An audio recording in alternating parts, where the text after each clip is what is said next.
మీరు సర్వలోకంకి వెళ్ళి సర్వసృష్టికి సువార్తను ప్రకటించుడి, నమ్మి బాప్తిస్మం పొందినవాడు రక్షింపబడును, నమ్మని వానికి శిక్ష దేవుడు మాట్లాడుతూ వచ్చాడు.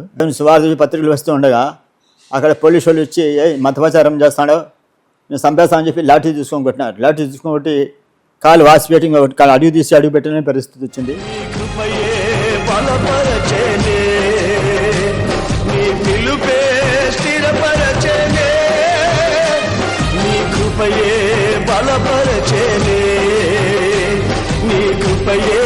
పరిచర్యను నాకు అనుగ్రహించెను. శత్రువు యాన్నో లేడు, శరీరమే శత్రువు.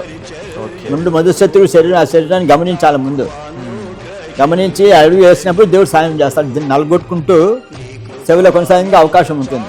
మనం నిర్లక్ష్యంగా ఉండి అర్థం చేసినాం అనుకో, సాతాడు బలంగా పనిచేసి సుఖానికి లోబరిచి దేవుని నుండి వేరు చేసే ప్రమాదాలు ఉన్నాయి. నీ కృపయే ఈ పరిచర్యను నాకు అనుగ్రహించెను. నీ కృప నాకు చాలును, నీ కృప లేనిది నే బ్రతుకలేను. నీ కృప నాకు చాలును, నీ కృప లేనిది నే బ్రతుకలేను.